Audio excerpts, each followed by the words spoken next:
Hello everyone, তোমরা সবাই কেমন আছো? আমি জাস্ট ফাটাফাটি আছি। বৃষ্টি পড়ছিল বলে রবিবার সন্ধ্যেবেলা কোথাও বেরোনো হয়নি। ভাবলাম ঘরেই যখন আছি কিছু একটা বানিয়ে খাই। যেমন ভাবনা তেমন কাজ, ভাবলাম গোলা রুটিটাকে একটু অন্যরকমভাবে বানিয়ে নিই। প্রথমে একটি বাটিতে 2 বাটি ময়দা ও হাফ বাটি মতো বেসন দিয়ে তার মধ্যে কুচো করে রাখা পেঁয়াজ ও কাঁচা লঙ্কাটা দিয়ে দেবো। তোমরা চাইলে কিন্তু এর মধ্যে টমেটো কুচি ও ধনেপাতা কুচিও অ্যাড করতে পারো। এরপর দিতে হবে পরিমাণ মতো একটু নুন। তারপর দিয়ে দিতে হবে একটা ডিম। এরপর সব কিছু খুব ভালোভাবে মিশিয়ে নিতে হবে। একটু একটু করে জল অ্যাড করতে হবে ও ভালো করে মেশাতে হবে।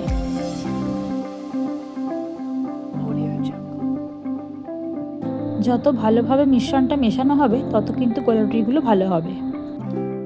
এরপর একটি চাটুতে একটু মাখন ও সাদা তেল দিতে হবে।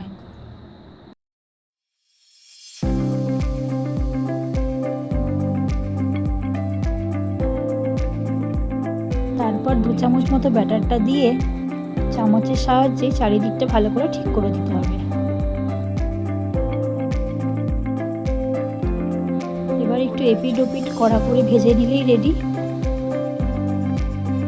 তোমরা কিন্তু এটা সকালে ব্রেকফাস্টে বা সন্ধ্যাবেলা টিফিন হিসাবে খেতেই পারো।